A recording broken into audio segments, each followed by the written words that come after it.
welcome to our space tonight. We are going to have an amazing evening. There is so much news to report that I'm very excited about. Stuff I've been researching, been researching for the past decade.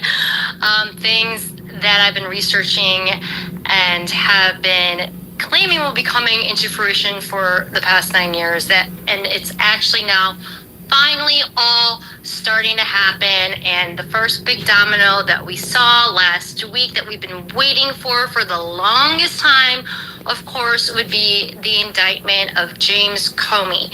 So we are going to be covering that, and we are also going to be covering how that ties to Hillary Clinton, and in my very, very strong belief will lead not only to the full exposure of all of her crimes, including the sex trafficking, the sex crimes committed against children, it will also ultimately lead to her arrest, hopefully very soon. Comey is the first domino to fall. The house of cards is falling, and he is the first domino. So we're also going to talk about George Soros, how his organization is under investigation, and how one of his top executives was just arrested for sex trafficking, and that case is absolutely horrendous. And we also will be covering Q and how there are so many Q deltas, particularly in the past few days, that are super relevant to everything that's going on right now. There's tons about Comey and or Hillary Clinton and or the Hillary Clinton's foundation. And sorry, I just got a message. And in addition to that, what's the other topic we're going to talk about? We're going to also talk about Boone. I know that so many people here were close to Boone. They looked up to him. He has been such a leader in this movement to so many of us. So people are going to talk about, their experiences with Boone, and we'll, do a little tribute to him as well. So, anyone that's interested in speaking, just let us know. And we have Awaken Outlaw as a co-host, and Sun Tzu, Ben, of course, as well. But Ben just dropped down, so I don't know what's going on with him. Like, what? Like, Ben, there's always something with Ben. It's like every time I do a space with Ben. I know. What's up with Ben, right? Is he? Okay, hold on. Let me give him a... Ben, what are you doing? Ben. Okay, I just sent my co-host invite, so... Awaken, welcome! Hey, thanks for the invite. I appreciate it. It's nice to... for co-hosting. It's exciting. Review all this crazy stuff that's going on in Honor Boone. I mean, what a great night. I know, and just, how amazing, because me, you, and Ben, and so many other people that are in here, we've been in this fight since day one. We've been in this fight for such a long time. Many of us have been in this fight since the first Q drop, and many of us have been in this fight since before the first Q drop. And so to see this happen is just to finally be at this point where we finally got a rest that I know is going to lead to all the bigger fish that we've been waiting for years to go down. It's just when Comey's indictment was announced, it was just I felt I got a shot of heroin, or not heroin, because that would be a downer, wouldn't it be? What would be an upper drug? Whatever. It was just an instant rush of adrenaline. I was like, this is what we've been waiting for and praying for and in this fight for so many years. And it was just so awesome. And to finally be here, it feels so freaking good. If anybody would have told us, almost a decade ago that we'd be here, almost a decade later or more for some people, doing this, jaws would have hit the floor, right? I mean, it's hard to believe this has gone on this long. But once you start to understand the size and the scope of the problem, it makes a lot more sense. But it's been one hell of a wait, hasn't it? It has been, and I think that where a lot of us in the Anon community got it wrong is I think we were pretty spot on about most things, but I think the one thing that we kind of didn't get right is the timeline.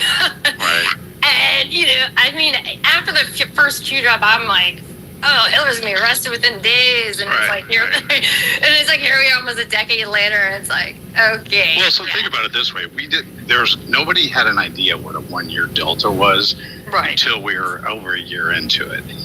2, 3. I mean, nobody even knew about that. So of course they're laying out the map, presumably, about things that'll happen. But they can't tell us, obviously, when we're going to happen, and we have no idea that they were years off yet. So, I mean, I have to imagine that was a well-known concept that was going to happen, right? People just wouldn't understand. They'd figure it out later. So, just one of those things you had to kind of swallow, right? Yeah, now that we can look back in time, it really makes sense that things have unfolded the way that they did. And even though it was horrific and awful to go through Biden presidency,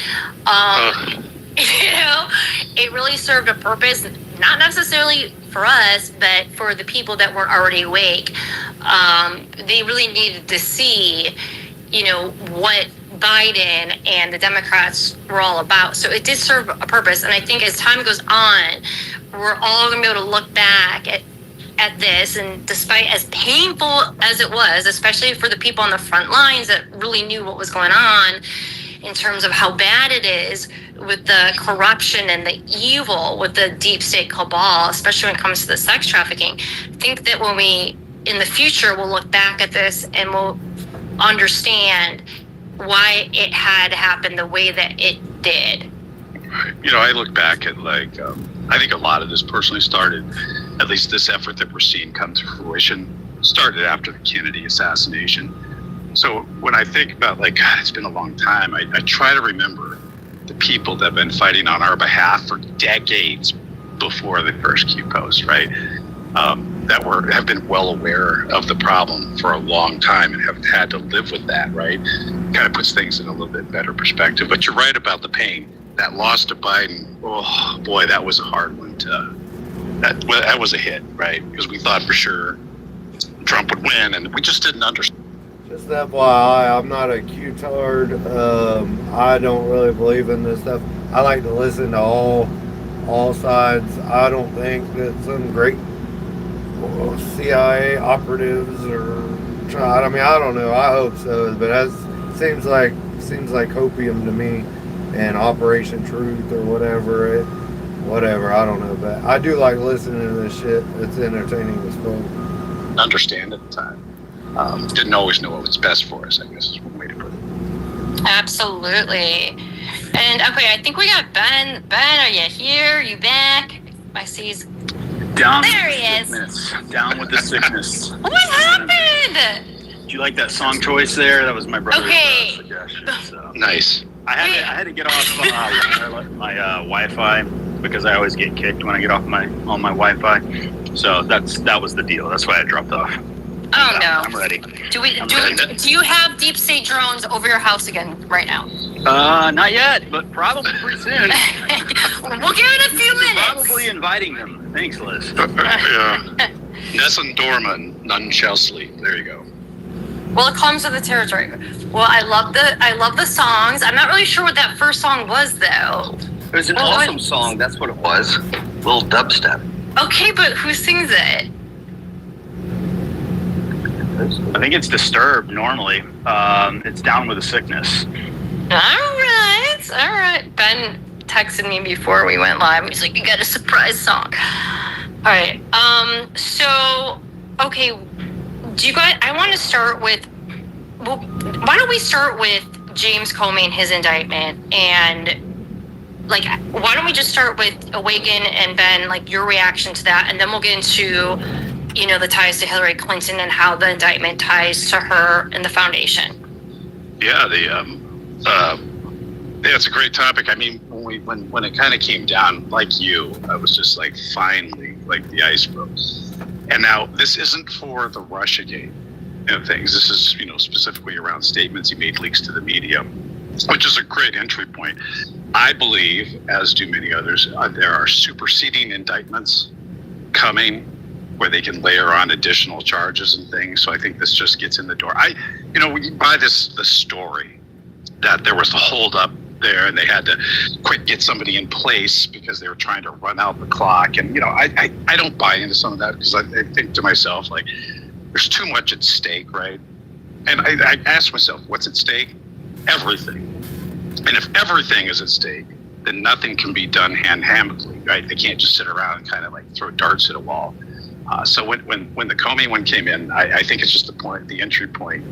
It definitely points to where we're also going to be moving from here, but it puts them on the clock. And I think the important part here is, as we expected the case to increase, the indictments, but part of that is to slowly turn the attention of the public up to it, right? So we have news cycles. Think about how fast things break, and it's in the news and it's a big deal. In the next 2 days or so, it's gone, right? So how do you kind of stretch that out?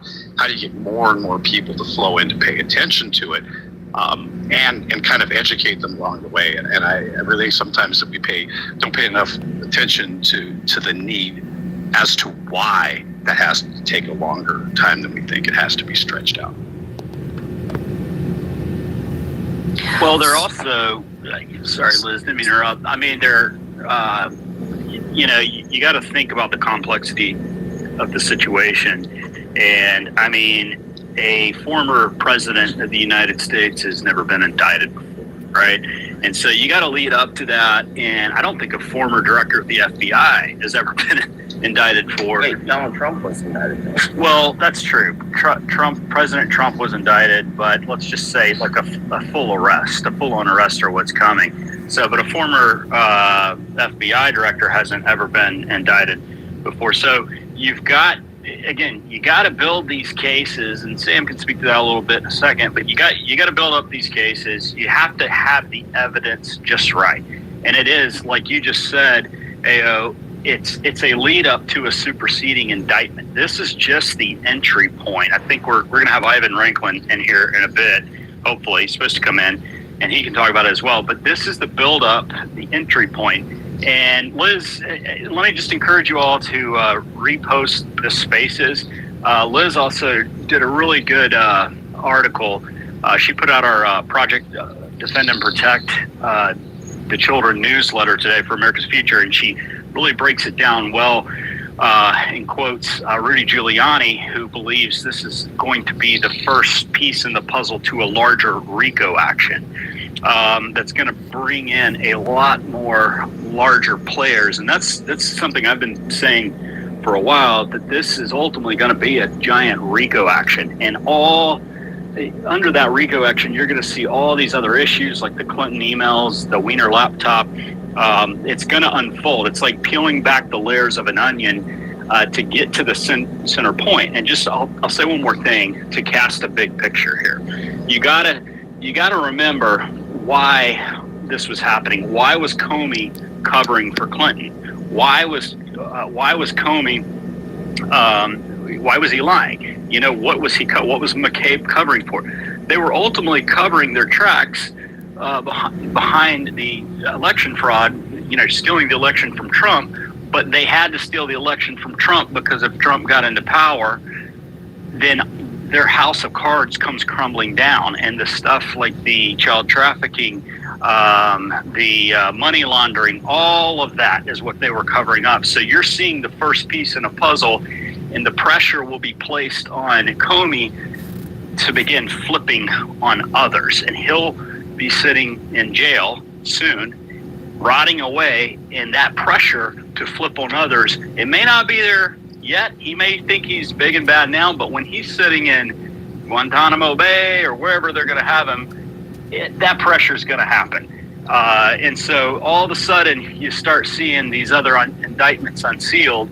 And Liz mentioned this in the letter today. Person number one is mentioned in the indictment. A lot of people believe that's Hillary Clinton. So it's about to get dicey, and that's why we're seeing the uptick in these attacks. That's why the warnings from President Trump about the Al-Qaeda network the terrorists, being on the lookout for terrorists and the Antifa network, they're going to start playing all their pieces for the counterinsurgency because all these indictments are beginning to be unsealed.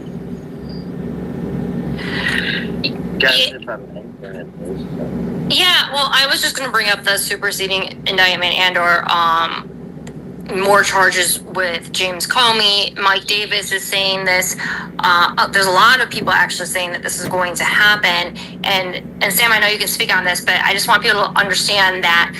So what Comey was indicted for, the statute of limitations for that is going to run out tomorrow, I believe. Yes, tomorrow. Yeah. Okay, so a lot of people are saying and thinking that since the statute of limitations are going to run out tomorrow for what he has now, as of now, been indicted for, which is 2 counts, it's just simply a placeholder, which will turn into a superseding indictment. And as Giuliani has been saying repeatedly, and he's said on his own show and Bannon's show, that it'll turn to a RICO case. And I just want to remind people that it was Mayor Giuliani who took down members of the mafia in a RICO case. So if anyone understands and knows a RICO case, it would be America's Mayor Giuliani. So Sam, I'm sure you can speak on that, but do you believe that that Comey will face more charges like so many people are saying, and it will turn into a superseding indictment? Yes, I do. And to speak to the indictment that he's facing now, the statute of limitations, quite frankly, to be blunt with y'all, I think this was just pressurizing the pumps. In other words, they're kind of testing the waters with public reaction, seeing who does what, also seeing who does what in terms of this criminal deep state crime syndicate. But the main point being is to dovetail off what y'all guys were saying earlier, is that I truly believe there are already sealed indictments. And as a former prosecutor, this is the way I looked at it. I was like, okay, because I got word that they were probably going to indict Comey, and I was like, okay, but as a prosecutor, as a former prosecutor myself, like, all right, you're going to indict and then arrest one person, just that one person? No. Well, you got to think about it. Like, obviously, Comey has not been arrested yet. And you got to think about it in this context, is that you're basically taking down a cartel, is what they are, or the mafia, if you will. And if you're going to take down a cartel or the mafia, I encourage you guys to go and watch the Netflix series Cowboy Cartel, because there's a specific scene in there where it kind of explains what I'm talking about. Is when you're taking down a cartel, you're taking down the head honchos of a cartel, you execute those arrest warrants all contemporaneously, because and including people who may not be having been expected to have been arrested or involved in it. And then, that turns out we have more information than they knew. And so, but we execute all those search warrants and arrest warrants all at once. You capture them all. It's like Pokemon. You got to capture them all at the same time, though. But Cowboy Cartel kind of explains this perfectly. You do it all in the same day, and you have a task force. It's like a military operation. You send them out, gather them all up at once. That's ideally how you want it done with the cartel, with the mafia. If you're going to go for the big stuff, the mass arrest, I truly believe, and just going back to Comey, he hasn't been arrested for this. My honest opinion is, like, all right, the statute of limitations, okay, that's cool, but he hasn't been arrested. This is just to test public opinion, this first indictment. So that's my 2 cents. Yeah, when it comes to those... Yeah, I'd like to see them all kind of done dirty, like Roger Stone was, right? 3 a.m. raid. 3 a.m. Allowing Comey to kind of turn himself into his own recognizance is a little underwhelming. But I would have to hope that we're going to see some of that. Hopefully all on video too, so we can relive the moments. If they're banded together, I'll put them over there. Well, it's really weird because there were reports that he was supposed to turn himself in the day after the indictment, and I haven't seen anything in the news explaining. But he's not. I mean, unless there's an arrest warrant, I mean, you can serve the indictment or a summons via arrest warrant, or you can just serve it via summons. So, I mean, I think that came from him, though, him himself. Sorry about that, guys. I should have paused. I am at work, so I'm streaming this from work. I'm going to turn myself in, but I don't know that there's actually an arrest warrant out there for him for this. So, October 9th is when his, right? I think that's when his first court appearance date is. So, as far as I understand, there's been no arrest warrant issued, and it's pretty safe to bet there's no arrest warrant out there for him. Right. Okay, well, time will tell on that. But I want to get into now how this ties to Hillary Clinton and how it's my strong opinion that his indictment will lead to her arrest. And I would just kind of want to go through bullet points of the backstory between James Comey and Hillary Clinton and the FBI's investigation into Hillary Clinton. That, of course, was when Comey was the head of the FBI. So, you know, it's really complicated, and I think a lot of people don't fully understand the big picture here because this has been going on for years, and there's so many moving parts, and there's so many dots to connect, but I'm going to try to lay it out as simplistically as I possibly can.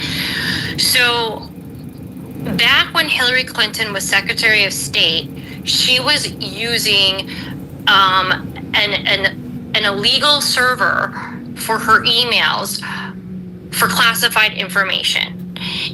And that became a really big problem when she ran for president.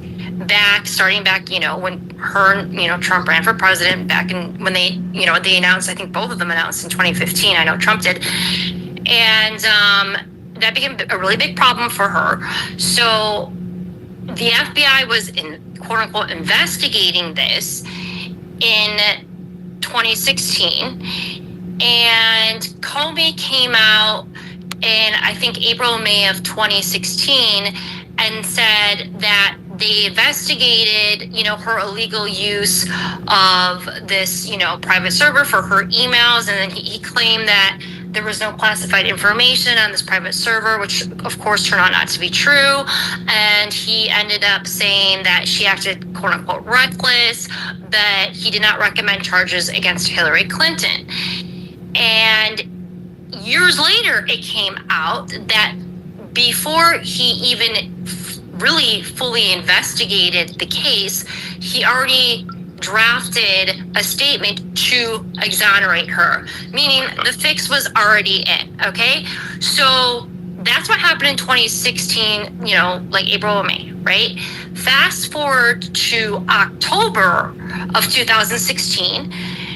This is just literally days before Election Day, the presidential election between President Trump and Hillary Clinton. Comey announced that he was actually reopening the Clinton investigation because of new information that came out from a case that at the time was not related, but became related. And that would be the Anthony Weiner sexting case. Now, in that case that the NYPD started, they were investigating Anthony Weiner, who was the husband of Hillary Clinton's top advisor, Uma Abedin. They were investigating him for sexting and or trying to have sex with a child. They seized his laptop during that investigation. And when the NYPD seized that laptop, they found evidence on that laptop proving that Hillary Clinton was guilty of several crimes, including crimes against children. And it was not just Hillary that was guilty of those crimes. It was some of her associates, Uma and it was tied to the Clinton Foundation that we all know is a front for child sex trafficking. So Comey reopened the investigation a few days before the presidential election, but then ultimately decided that the conclusion that he came to earlier in the year via an investigation into her was the same, and that he did not recommend charges against Hillary Clinton. Okay, so then fast forward to 2018. That's when the Inspector General's report came out, and it confirmed that evidence found on Anthony Weiner's laptop proved that Hillary Clinton and associates and her foundation were involved in crimes against children, specifically sex crimes against children. So, to bring us up to date with Comey's indictment and how it ties to Hillary, what he has been indicted for, there's 2 counts, and one is for lying under oath, perjury, and the other would be obstruction of justice. Now, both of the crimes that he committed tied that to bigger crimes, Russiagate and the Clinton investigation. Now, who is at the center of those bigger crimes? Hillary Clinton. And the report that ABC came out with the other day said that in the indictment, there's 2 anonymous people in the indictment saying that that James Comey authorized someone to leak about the Clinton investigation. And that was one of the things that he was perjured for and lied under oath about. And one of the anonymous persons cited in the indictment, there's person 1 and person 2. One of them, according to ABC, is Hillary Clinton, which of course would make sense. So the bigger picture here is that his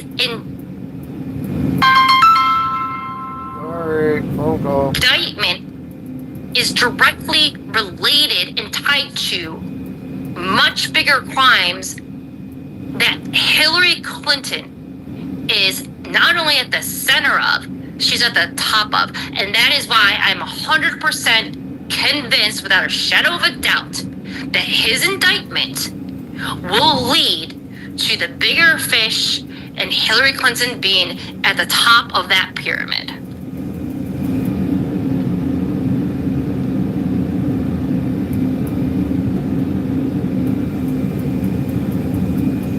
Yeah, I agree with you, Liz. I know, Sam was given an interesting point.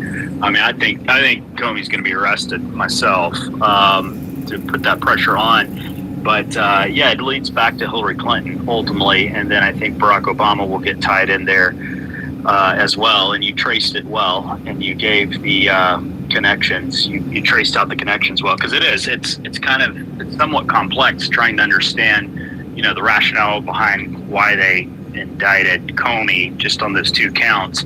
But that does make sense. So it's going to be fun watching it play out. It's also going to be fun watching the pressure be put on him and the further evidence that comes out. Yeah, and Awaken, well, I was going to say Awaken, I don't know if you want to now talk about some of the Q drops, because in the past few days, there's been deltas that mention Hillary Clinton, mention the Clinton Foundation, mention James Comey. So if you want to go through some of those right now, or we got CAG in here. I'd say AO. I mean, AO was doing a good job tracking beforehand some of those drops, but definitely. Hey, well, is Absolute in the room? If he's in here, bring him in. DC Lidstrom for sure. These guys are all over the drops. If you want to bring DC up. Hey, while we're doing that, can I just make one quick point? Yeah, go ahead. Go for it. Thank you. We're talking about a superseding indictment against Comey. Basically, a superseding indictment, of course, is the indictment that tacks on additional charges to the initial indictment, which she's already been initially indicted. So they would have to reconvene the grand jury or pass this proposed superseding indictment through another grand jury proceeding, and then they would have the superseding indictment. But kind of what I'm thinking about more so is that there's probably already sealed indictments against Comey, and or separate, completely, totally separate indictments against Comey that could tie everybody in together as well. So there's multiple ways to go about it. I mean, multiple ways Comey's going to be fucked. So anyway. Right. He's definitely attached to this in a number of ways. And by the way, just on a quick side note, I just heard today that he apparently started a separate investigation using honeypot, basically red sparrows. That was completely off the books, that he was running another side gig trying to trap Trump's people in 2015, right? Right. And so that wasn't anywhere on the books. I mean, his fingers are in so many different pies, you know, and it's amazing to think that it was this corrupt. I mean, you look at the people that shit. I mean, just look at Adam Schiff. I mean, that's who Hillary Clinton intended to put in charge of the CIA. I mean, I try to wrap your mind around that, right? The level of criminality at the very top, it's almost unfathomable. Like, how did we even get here? Yeah, and it's so interesting. I did a long post earlier this morning about the honey traps. And this is something that's just like all too common. This has been going on forever. And what I don't think people understand is how prevalent it is in the MAGA movement.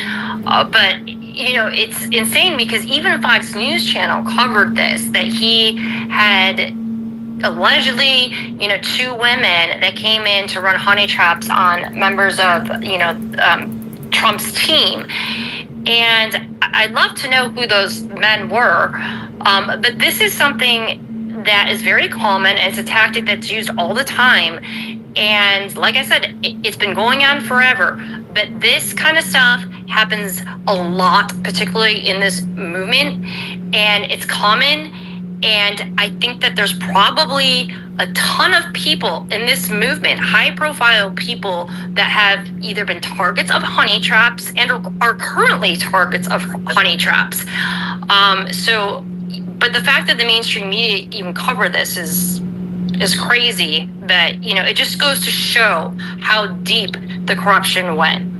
Hey, right. And I mean, when you hear people like Brennan talk, and you see how they conspired, you just imagine them sitting around for years and just imagineering all these things into existence and using the power of the state to investigate everyone and set them up. I mean, there's like absolutely no effort to follow the rule of law, right? It's everything. It's corrupted to the core. It's hard to even imagine, right? It befuddles you because you think like we're the good guys, and then you realize later on as we've gone through this that we were actually the bad guys, right? Liz, real quick, can you kind of elaborate on what that is, and kind of, you know, obviously male or female, so. Yeah, well, hold on, let me pull up my post on it. So what a honey trap is spy agencies will send out men or women. It's usually women, and some of them are groomed very young. Some of them are groomed as children. There's a lot of people in Hollywood that are groomed to be spies. And what a honey trap is that is someone, an agent that actually will strategically infiltrate someone's life. So whoever their target is, they strategically infiltrate their life. And in a honey trap situation, they will engage them in a romantic and or sexual relationship in an attempt to sabotage them, get state secrets from them, get information from them, derail their operation, you know, like bug their place, get intel, like you name it. And this has been something that's been going on for a very long time. In the Soviet Union, they were called Red Sparrows. You know, they were common in World War I, World War II.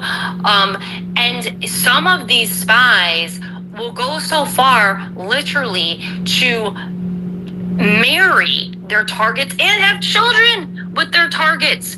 I mean, these people will play the long game for years and have children and have weddings with their targets, people they are not in love with, people they are paid to betray and spy on. And so again, this is something that's been going on for a very long time. There's a lot of movies that kind of covers this topic. Red Sparrow would be one of them, with Jennifer Lawrence, which by the way is a really good movie. I've watched it a bunch of times, so I highly recommend it.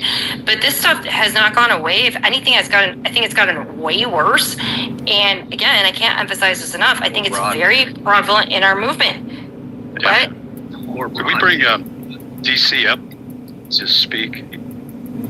Yes. He's got his hand up.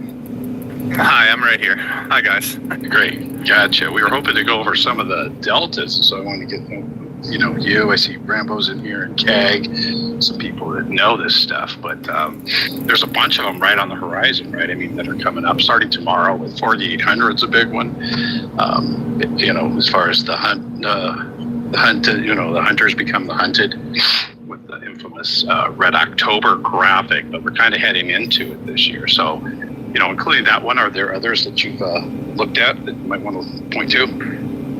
Well, actually, before I get into that, and I definitely want to speak to that, but I just want to make a point on what Liz was talking about. And so during World War II, one of the biggest techniques of the honeypot trap was to get people stuck in a homosexual scandal.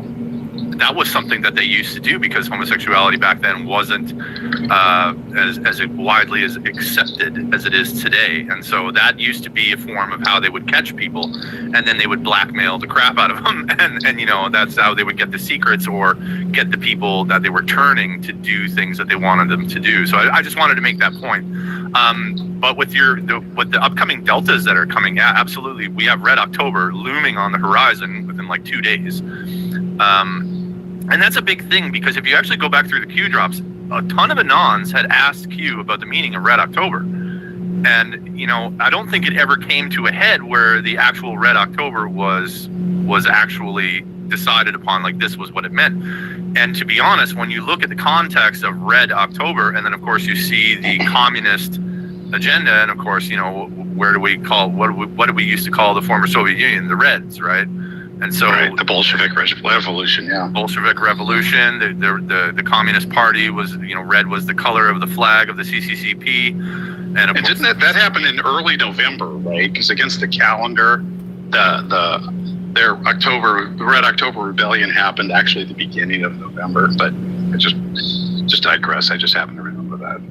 But I see that as being, now that Trump has named Antifa as a domestic terrorist organization, and you saw that take place almost immediately after he made that declaration, that we saw Antifa all of a sudden explode back onto the scene. And I think what's coming in the next month, we're going to see it even more than they've ever been before. And I think everybody out there should be prepared and be ready for what's to come, because once you start down this path of cornering a dangerous animal, they lash out. And that's exactly what we're going to see coming up here right away. And I think, if you think that the danger has passed, well, think again, because it was only when Charlie Kirk was assassinated and we saw the candlelight vigils spring up all over the world. And then here in Canada, especially, I'm in Canada, and in Canada, especially in Ontario, the Antifa people that showed up to counter-protest the memorial for Charlie Kirk outnumbered the patriots that were there.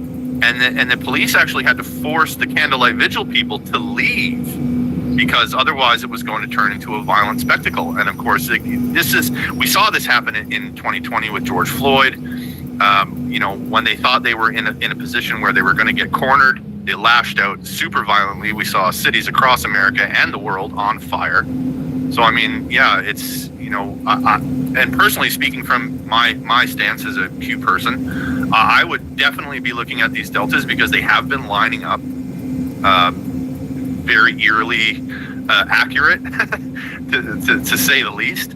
So definitely be paying attention to this, because I think if there's any sort of laid out plan that is taking place, if you've been given a cheat sheet, so to speak, as to how these events are going to unfold, definitely be paying attention and definitely be on your guard at all times, because like with what happened with George Floyd. I mean, these things could just take place at any random time, at any random moment. You never know when it's going to spring up. So I just want everybody out there to be careful and just to be prepared.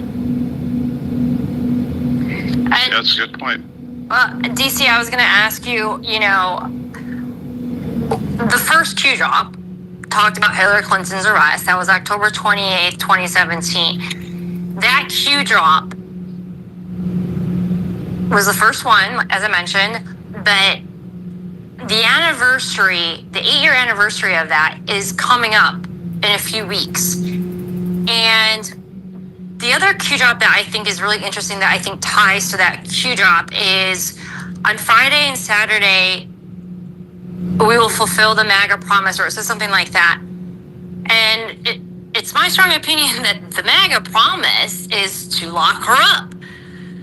And so I'm just curious, what do you think the odds are that she actually may get arrested on the 30th of this year, and then maybe it's announced on October 31st of this year, which would be very suiting because we all know she's a witch.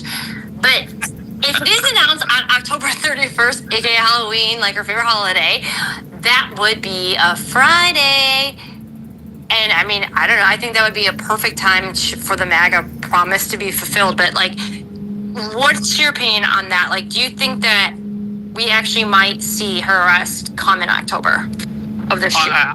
I think it's actually a very good possibility. Whether it's an arrest or an indictment, I think we can see the way the pattern is unfolding right in front of us right now with James Comey and of course John Bolton, and then Brennan is next on the list. We can see it's working its way up, and we're not even in October yet. And so once we get into the month of October, we still have 28 days till the anniversary of Q's first post. I think it's very interesting that just a couple days ago we ran across the delta of that Mickey Mouse clock, and I noticed something about that I found very interesting, and I did make a post about it. If you actually look at the Mickey Mouse clock that Q posted, his hands are on 10, 2, and then 8 seconds are marked with red lines. And so if you actually think about it, it's 10, 2, and 8, and that's Q's first post, 10, 2, 8. Very interesting. But then you have 8 red lines. And are we looking at the mass shooters that have been transgender? Weren't there 8?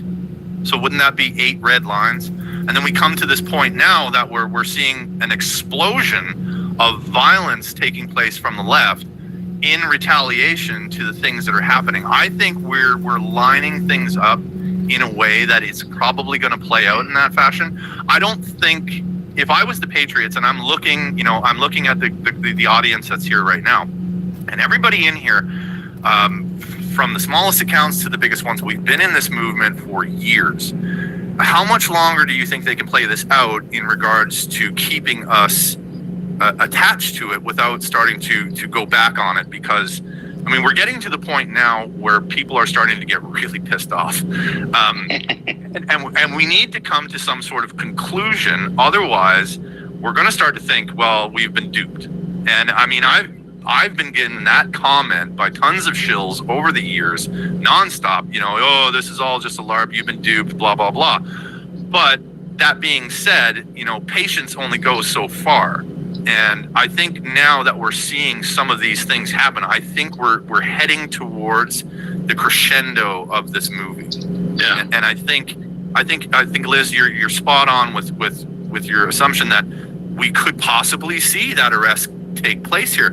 She's in a position now where she doesn't have nearly as much power nor clout, nor does she have the support of the people that once supported her. And I think that being said, we're in a position now where something can be done about it. Yeah. And of course, with the Joe Biden auto pen, and of course Trump putting the pictures of all the presidents outside, and then you have 45, it's Trump, you have 46, and it's the auto pen, and you have 47. You love it. Trump again. He's rubbing it in their faces that we're coming to the head now. And I think your patience, everybody in this audience right now, I think your patience is going to pay off. And I think we're at a point now where we're going to see a real accountability and transparency take place. Yeah, and also just to echo something you were saying, I mean, Hillary Clinton is so unliked She turned off her comments on her social media pages like years ago. So, I mean, I don't even think there's Democrats that like her. So I think that, now is the time. I really don't think that there's going to be too much of an, uproar or civil unrest if she is arrested, because I don't really think she has any fan base left at all. If there is any civil unrest, it'll probably just be the Soros, Clinton, paid agitators that actually don't care about her. All there's paid to be there. But there's some other people that have come up. We got, of course, the famous Mike Smith. Mike, are you there? Do you want to come up and say hi? Before you get bored and leave? Mike. There he is. Oh. I'm already bored. I'm not bored, guys. I've been dealing with a lot of, you guys know, with Charlie Kirk's death and then our teammate Boone. And I gotta be honest, I've just been overwhelmed with a lot of things lately. And I'm preparing my property. My daughter's getting married, and I'm having the wedding on our property. So I have just been so out of the loop, trying to stay focused and trying to absorb everything that you guys are talking about. But in reality, like, there are so many things that I don't know right now that I'm just giving it back to God, and I'm just saying, hey, I know you're in control, God, and I know what I see is happening. I hope it's happening, but there's a lot of, I don't know who said it.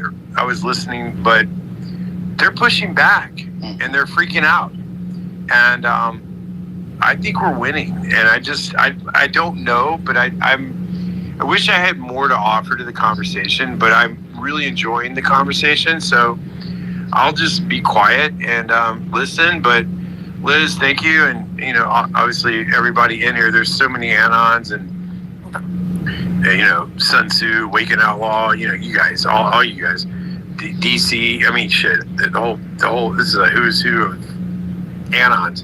But I think we've been in this fight for a long time, and I think we've been chosen for this moment, and I think it's coming. And you know what?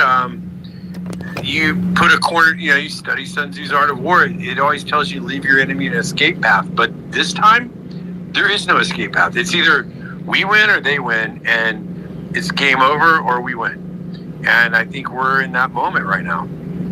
Yeah, and Mike, it's so funny. We're all gay. Sorry. I don't know what time we were on. Oh, that's gay. This app is run by freaking H1Bs, so I'm sorry. Let's see if it takes us back to our spot. Hell no. Put a separate. You can't see me, but I'm doing air quotations. Take that long because it does surely seem to be lining up at this point.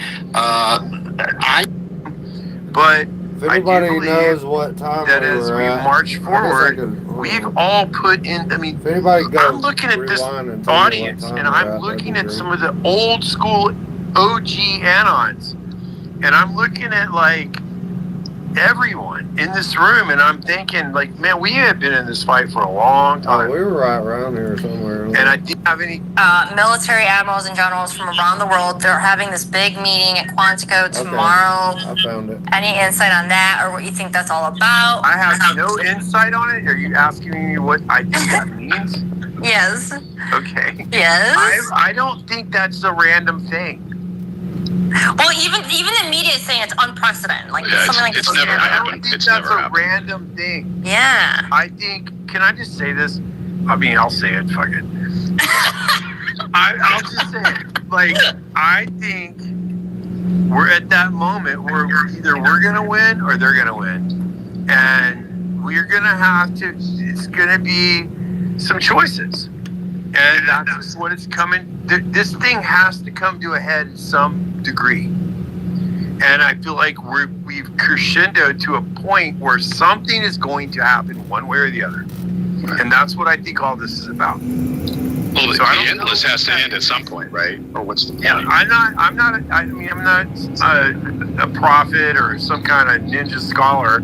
I don't know, but I just know that I feel like we've reached a crescendo moment, and it's either because look, if we lose the midterms, our country's done. It's done. We're done. The Constitutional Republic of America is going to be done. And so we have to win. And that's where we're at. And if you think about Trump, right, if you just put him in, for example, if he doesn't follow through with this, right, and he doesn't bring this to fruition, his family too, right? Like and Flynn and us and all of us in this room, we're all down the line getting the same treatment. Yeah. Because it's going to crescendo downwards. And it's either going to be we win or they win. And that's really where we're at. I don't have any facts. I can't say that for sure.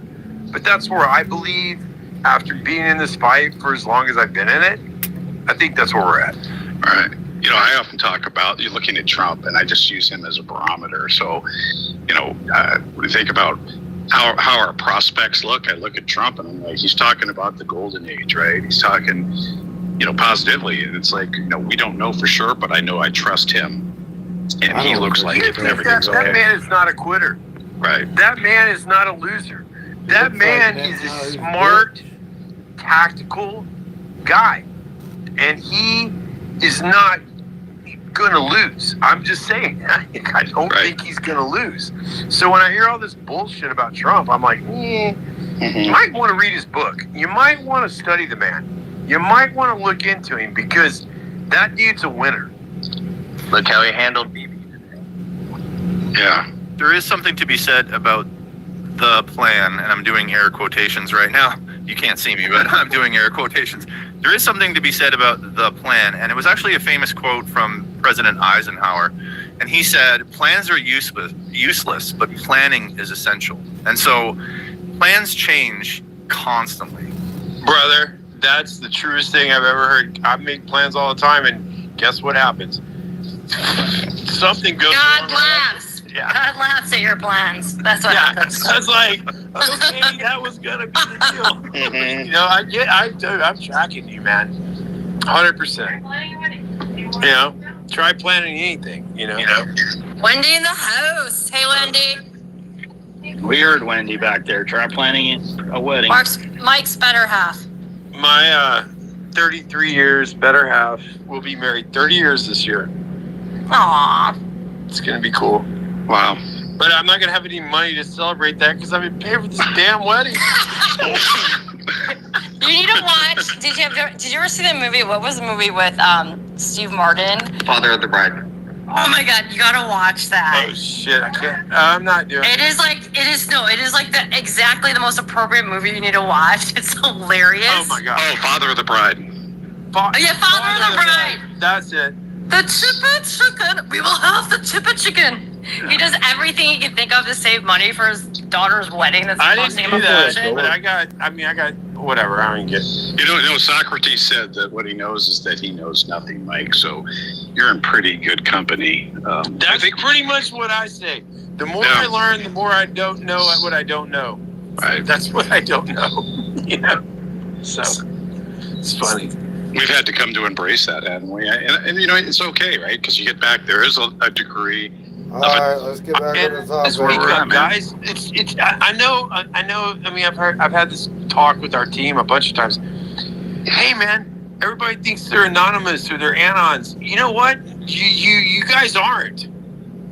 Because at some point you're gonna have to fucking step up and be public at your school boards, at your, local precincts, whatever.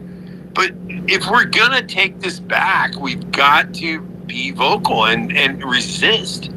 We're not. I'm sorry, God. But did you see this whole thing about the digital ID thing to go to the EU? Yeah. Even if you travel there now. Yeah. Guess what? I've been over there enough. I don't need to go. I love America. I'll stay right here. I got Hawaii. I got Florida. I got the Rockies.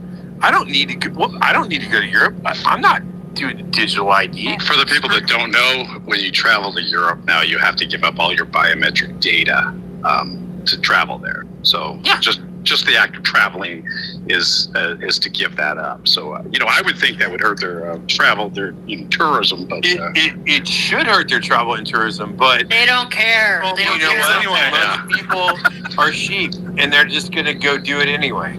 It's all migrants touring in there anyway. So what does it matter? they're already in the midst of bringing themselves down. Because, by the way, history is full of where the people controlling their country and their kings, their potentates, give it a name, presidents, allowing hordes of barbarians into their country to rush their borders and rape and pillage there, because that makes all the sense in the world, right? Only makes sense if you understand who the enemy is, and the idea is to bring upon a But one this is world nothing government. new. This is Ecclesiastes 1:9. There is nothing new under the sun. They have been trying to establish this one world government. They're trying to bring back Egypt from the fallen days. I mean, that's what they're doing, and it's not going to happen. Their religion, yeah, for sure. Yeah. So, anyway, Liz, you got anything else? Oh yeah, we haven't even gotten into Soros yet, but Awaken or Ben, do you want to bring up? We have some other people. Let's go. I just like a train where I'm at. Yeah, Joe Rambo had his hand up earlier. Love to Yeah, get Joe in here. Some of his perspective. And that's He's up. Oh my gosh, you guys covered so many topics. I don't even know where to go now. Well, first of all, that witch is going to jail. I hope and pray that you're right, Liz, that it happens on the Delta. I've already said on my show and other places that would be like one of the greatest proofs that would ever happen. So I look forward to you being correct on that. I truly hope that you are. To one point that DC made about, there's been a thing that we've said throughout this process where like maybe the white hats, quote unquote white hats or whatever, are like taking the temperature of society as we go through this thing. And you know what? We started saying that in like 2020, right? 2 more weeks or 2 more weeks or 2 more weeks. We've been picked on for it. To be honest with you, this could last 10 more years. And I hope and pray that you all will still be here fighting with me. So I don't know if that's going to take that long, because it does surely seem to be lining up at this point. I think that the whole Israel for last started lining up the second that Trump and Elon had their little kayfabe spat. And then we started getting all the Epstein rug pulls. And so we've gotten all the way to this point where now Comey's been indicted. Donald Trump just had this whole meeting with Netanyahu. We've now talked about Hamas and Mossad. And, Ao, you talked about deltas. Well, tomorrow deltas, the mass majority of them are about Comey's daughter and the Epstein files. Yep. Like James Comey's daughter inspected missing Epstein suicide footage. Right. Do I know what that means? No, I have no clue. But all I know is there's a bunch of dots there to be connected. And so if not to mention Drop 22, look, we sent the National Guard into DC. We're sending the National Guard into Portland. This has got to be the beginning of the end. This is literally counting down on the drops. Right. And if we count down on the drops, and if we're at 22, if we're going backwards towards 1, then it only makes sense that Hillary Clinton's going to be arrested, at least optically, right? Publicly. Well, if we look at like 4815, which is on the 6th, it has a link back to one of Trump's tweets at the time, and he said, "I have fully authorized a total declassification of any and all documents pertaining to the single greatest political crime in American history, the Russia hoax, likewise the Hillary Clinton email scandal, no redactions." So if you're looking on the 6th, if you're looking for James Comey, for superseding indictments to drop, and if the things happen on that day, because we're looking at the 6th, is things with the Russia hoax and Hillary Clinton's email, that would be a really good sign that we're headed in that direction. Amen. And you know what? I don't want to bring up something that's divisive, because I want to leave the divisive part out. what happened with Charlie Kirk had one net positive, and that was bringing people to Christ. That was like moving forward throughout this process.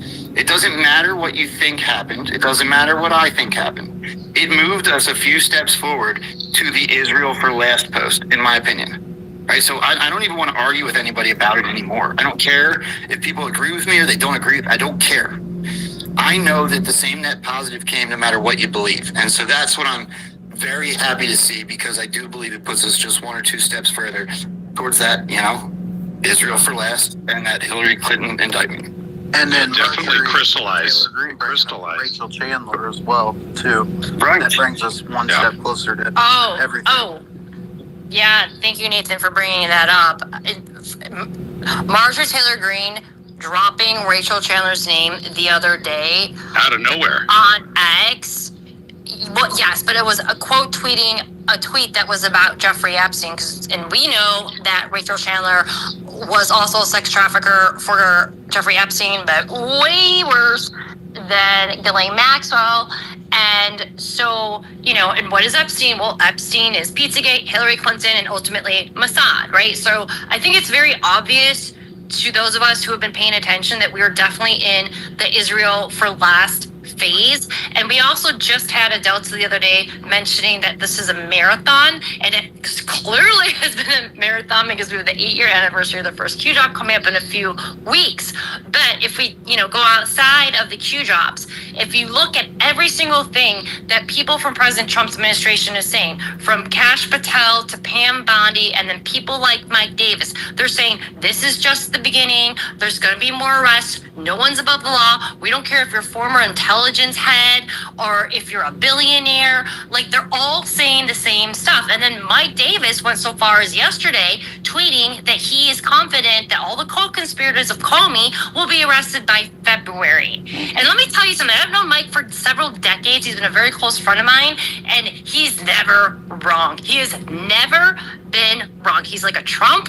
Like, he is always right about everything. So I always put my money on him because that guy is always spot on, and he's awesome and a badass. So, everything is lining up. Yes, I do believe we're in the Israel for Last phase, and I do believe clearly this has been a marathon, but I believe we're at the very end of that marathon. I'd say we're at the 26-mile mark, and we only just have like a teeny bit more to go. Didn't he mention today that there was 2 grand juries impaneled in Florida? Yeah, I just saw that Mike Davis. I tweeted that. Liz. Yeah. Did you see the Delta or there was a question to Q, what's 10 days of darkness? Mm-hmm. And Q's answer was shut down. Mm-hmm. When is that Delta? Is that an upcoming Delta or no? I don't know what it was. I just read it. But it was interesting to me because I was like, tomorrow's the shutdown. You saw JD Vance today talking. Well, the reason why it's super interesting is because tomorrow is the deadline for Congress to get its budget in order, so there's not a government shutdown. Right. So you guys are us digging. But what I'm saying is, like, that to me was kind of like interesting because I don't know what the Delta was. I don't know what the timestamp was. I don't know any of that. But what I do know is what I saw is said, hey Q, what's 10 days of darkness? Like, when will we know when, or whatever, something like that. And Q wrote shut down. Yeah. So interesting with shutdowns, guys. I looked into it. So there's been 10 shutdowns since '82. Of those, 7 of those lasted 1 to 3 days. 3 of them lasted, I believe, I'm going off memory, 14 days, 16 days, and 34 days. So it's not out of the question that it could be 10 days. If it ends up being 10 days, that would be pretty significant. But it does say shutdown. Yeah, I mean, I have no clue if it's real, but it's just interesting that JD Vance today kind of predicted that there's, did you guys saw that video with JD when he was talking about, like, hey, it's not the way of the people if we don't agree on things. We don't just shut down our country because you guys decide that you're going to hijack if we don't sign your deal. You know what I mean? So. But Mike, what's even more interesting is that the shutdown is supposed to start after tomorrow. And what also happens tomorrow? The big meeting in Quantico with all the military generals and admirals. So, like, does that connect? I found a drop that you're talking about, Mike, and it's from December 6th. But I don't think the date or the delta for that post matters because it was Q answering a question to an anon. Yes, exactly. That's what makes it important. That's a good point. The questions. That was literally what I was. Yeah. Kind of. As for the meeting in Quantico. Go ahead. I was just going to say, think about what stays funded during a government shutdown. National security. Yeah, exactly. Yep. Well, and I would get you guys to look at another thing. Like, so everybody's bitching about Pam Bondi, but are you paying attention to what Tulsi Gabbard's doing? I mean, that's military. Yeah. As long as Pam has Trump support, and she's I'm saying that's UCMJ is where we want this to go. Tribunals. Yep. If it's tribunals, exactly. Military. Pam Bondi doesn't have anything to do with that. Right, none. We don't want civilian courts. We want the UCMJ, baby. Well, I'm just saying. That's actually something. Dig on those rabbit holes for a minute. Hey, Chad. Yeah, I was going to say that's something that I think is important focusing on because I think people lose sight of that when it comes to, Epstein and stuff. I'll just throw a different perspective out there. Some of the things you guys are saying, I think it's worth noting, speaking of the reply that DC just said, Q actually never really said Hillary was going to be arrested. That was an anon that Q replied to as their first post, which is kind of interesting. That Q's first post was actually a reply. They said that her passport was flagged to be extradited in case she fled. So I don't know if she ever will. I have no problem managing my expectations about all this stuff because, everyone probably knows my story. I've known about the New World Order since 2007, was pretty much spent that entire time since then preparing to hide from the FEMA camps because I knew the scamdemic were coming. So it's everything else is just, every day it blows my mind that that's gone. The fact that the scamdemic's over is just amazing because that was half my life was spent preparing for that. So I'm not going to be one of the people you're going to see, getting frustrated or what's taking so long? It's so many people have no idea what's been stopped. So that's just amazing for me, so pretty easy to manage your expectations when it comes to that.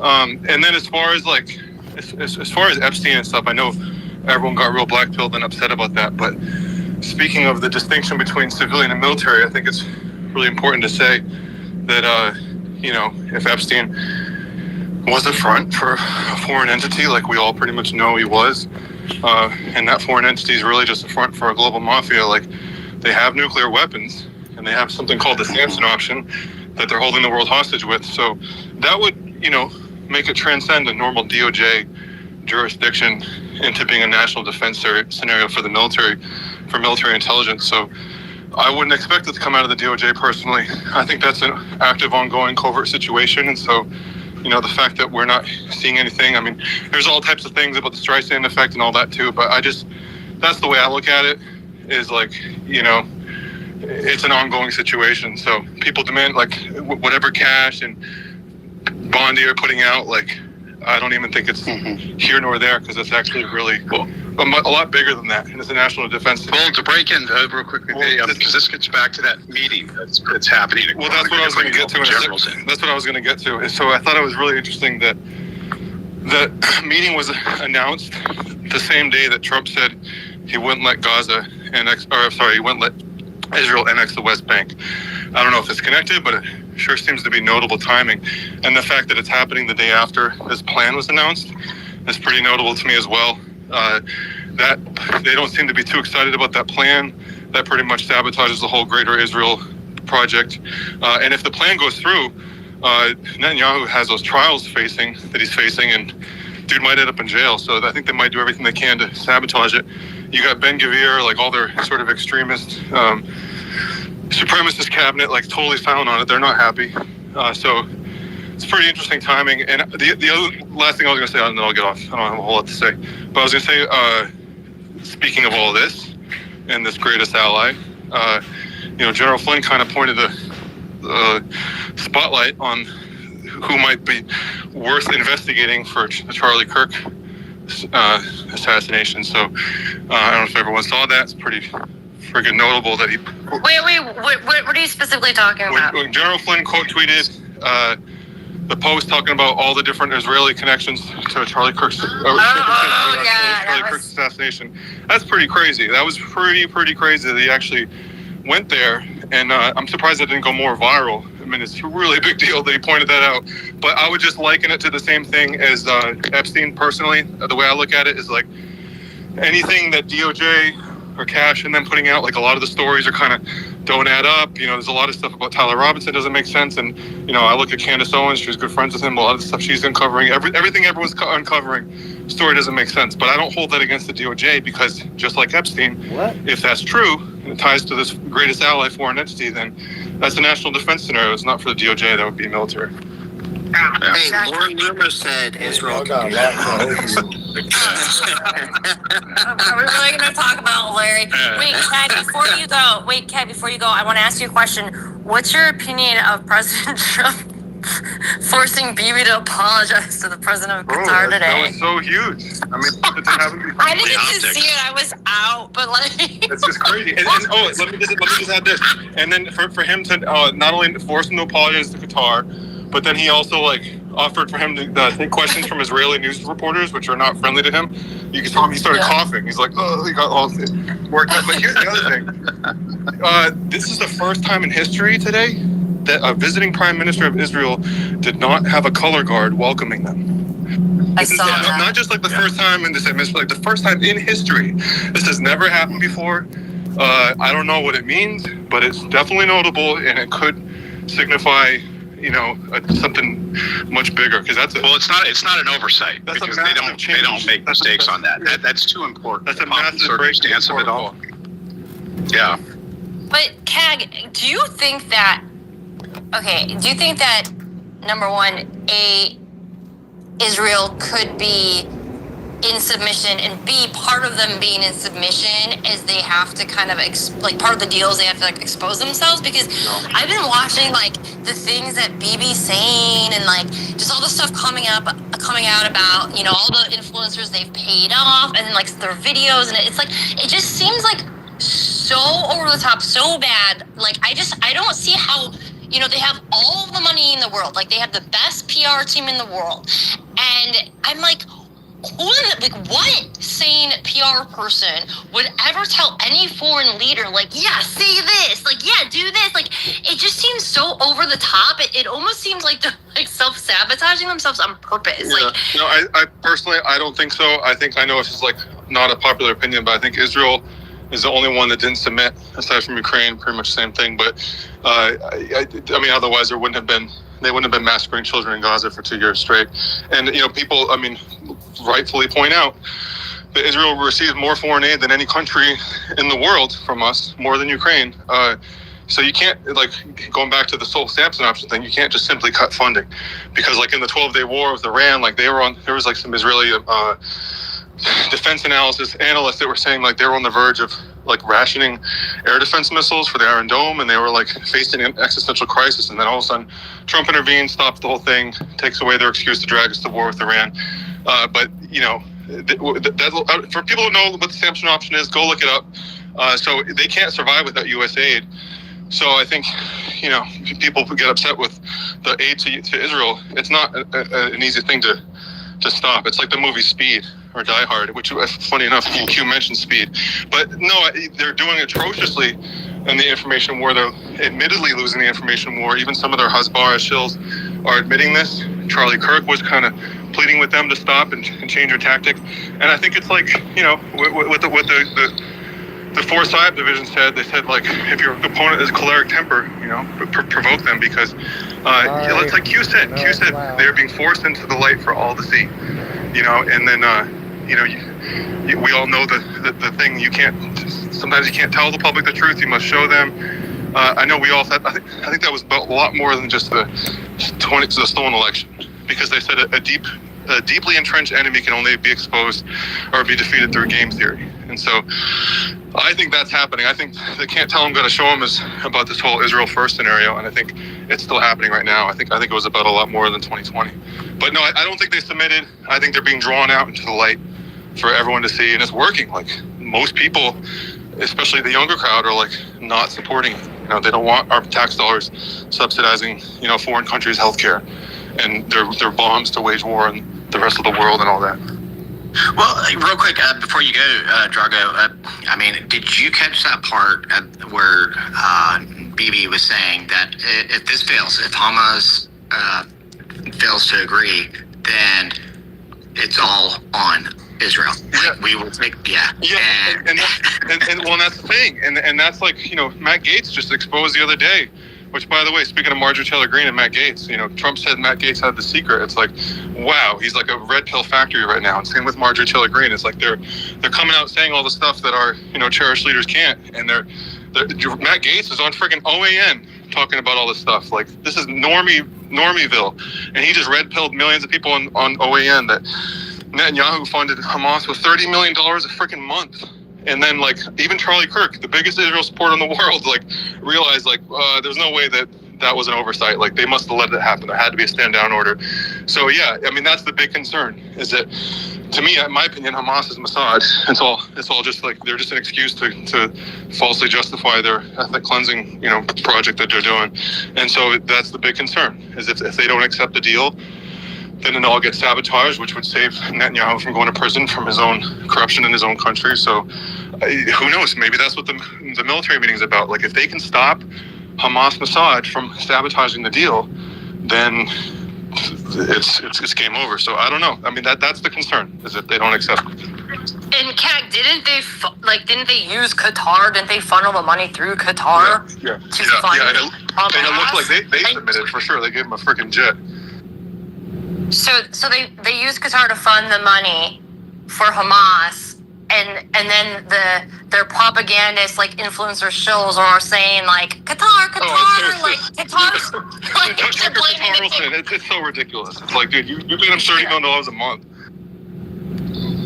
It's classic like projection, deflection, and anyways. You know what's amazing, though, is that on the left side, we have the pro-Palestinian protesters out there, you know, protesting against Israel and stuff like that. And if we want to make the Great Awakening, how much of an easy jump is it to then expose Bibi and the Mossad in Israel, and then all of a sudden the left and the right line up?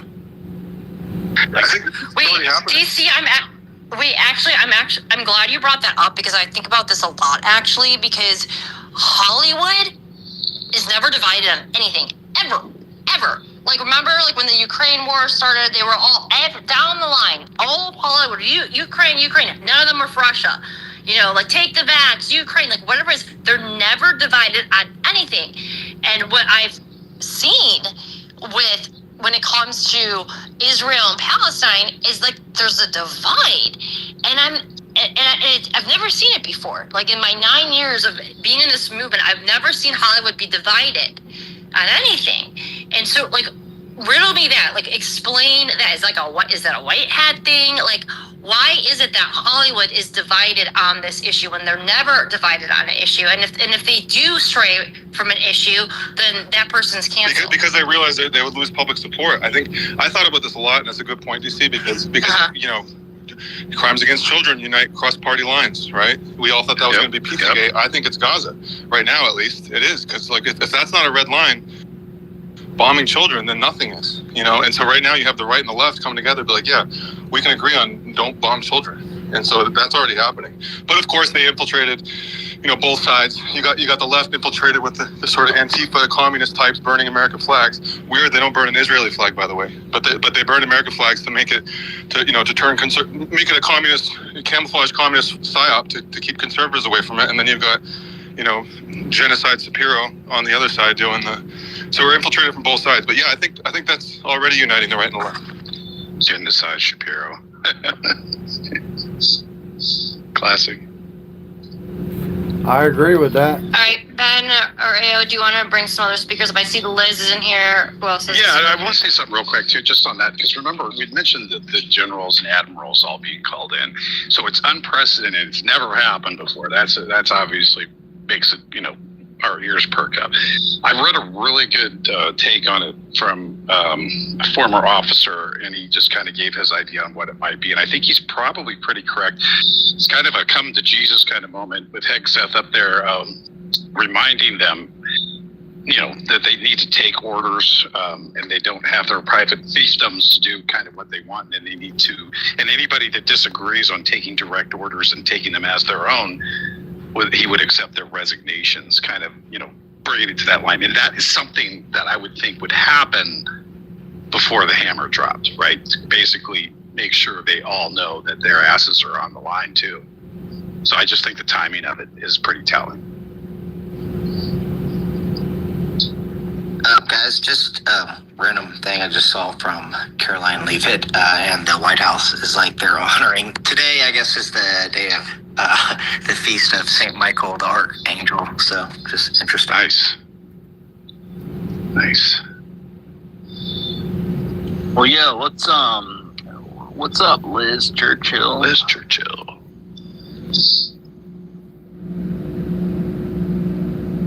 Liz, you there? Hey, Snow Mexican, wake up. Hey, I'm a snow Mexican. Snow Mexican, where are you? Hey, I'm a snow Mexican too, man. Yes, he is a snow Mexican. Well, give Liz Churchill, the famous Snow Mexican, a mic. She has a mic. Maybe she pulled a Ben and fell asleep. I know, no, you haven't done that in like years. So next time I see you, I'll give you a medal. Kicking whiskey is a good thing. It was a good thing for me, let me tell you. Oh, Betty. Hey, I'll be honest. Hey, I miss those rants where you just cuss people out. Can you hear me now? I do not miss. Oh, and let me tell you how much I miss your drunk middle of the night phone calls. My life has never been the same. Broken heart. I've been doing some work on myself. Let's just say that. Hey, we also got 8-track in here. You want to jump in there, buddy? Yes, my Mark. What's going on, guys? How are you doing? The whole fam's in here tonight. Yes, we are. I think there's a lots to celebrate. We got the Comey indictment. I think Hillary's in brackets big time. Still need to get to the Soros stuff. How are you doing? I'm doing great. I had to drop out at the beginning, but I kind of get the gist of what's going on in here. Did you guys get a chance to see David Clement's latest professor's record that he dropped on Sunday night? Because it's pretty intense, right? When I first came back in the room, I heard you guys talking about civilian versus tribunals. And one of the things he and I were talking about a lot, and then if you guys missed it, go back about a month ago or maybe 3 weeks ago. He was on my show, and we did a deep dive. But he broke it down. He spent the last couple of weeks breaking down, listen, it's speculative, right? But it's a scenario we like to talk about in our little corner over here. We like to talk about the 500,000 or so sealed indictments. But he broke it down into some realistic numbers and used a set of 15,000 indictments and talked about how it would happen, the order, the timing, how military tribunals and civilian courts could go in parallel, and the tribunals could be leveraged against civilian courts. And he broke down some math, and I'm not going to try to quote it, but I really encourage everyone to go watch it or read it or both. But he showed scenarios where in months, hundreds of the top people, could be tried. But the thing that I think nobody here wants to hear is when you look at that scenario, which I do believe is, whether it's speculative or not, it's realistic, okay? And it's going to take a few years, guys. So we all need to. But wait, hold on. I'm not in disagreement with you. I think that you're onto something. But how do we know it hasn't already been going on for years? I agree with that. But even if you do that math with 500,000, if it were going on for 10 years, yeah, I think we'd make a pretty good dent on it. But his scenario of how we get to the top brass, how we get to Clapper and Obama and Brennan and everybody, it's pretty compelling. And I do wait a think second. Brennan said that he investigated himself, and there's nothing to see there. Oh shoot, you're right. I totally forgot about that. You got me there, AL. But it's interesting because I do think that, for this movie to play out and for this narrative to reach the public, there does have to be the dominoes falling. And do they fall from biggest to smallest or smallest to biggest? And, his scenario is that this Antifa declaration as domestic terrorists is much more broad and sweeping than we realize. What's his name from Dominion? Eric Comer? He's Antifa. So this Antifa declaration includes election fraud. Right. And it also ties to Venezuela, which looks like we're right. We actually we're kind of already at war with them. So. Yeah, we're parked right off their shores. Yes. Exactly. Right? Exactly. So I'm pretty excited about what's going on. I'm patient. I've waited 25 years for all of this. So yeah, the last 10 years have been arduous, but it's nothing compared to the 2.5 decades. So whatever it takes, it's going to take, and I'm here for the long haul. Yep.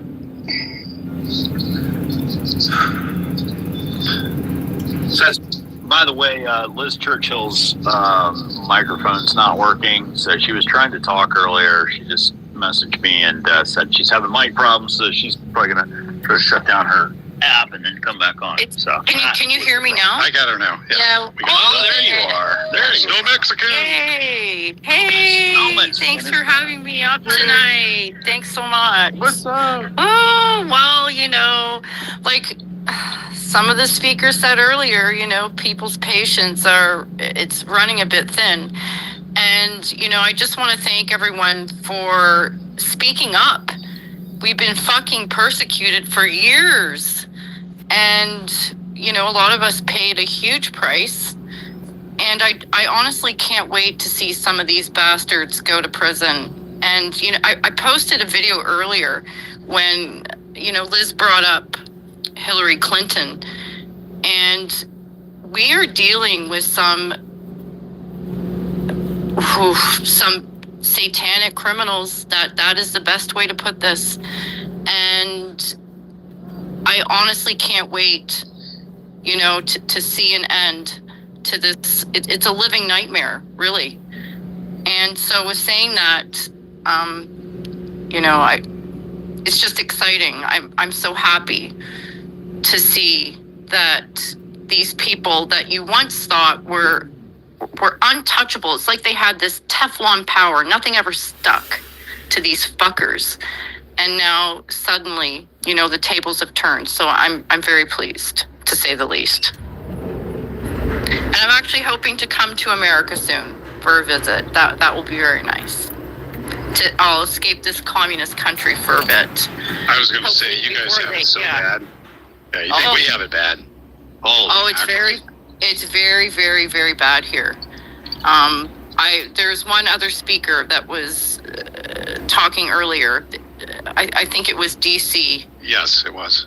And it is very, very, very bad here, unfortunately. And the crazier part is that so few people see what is happening.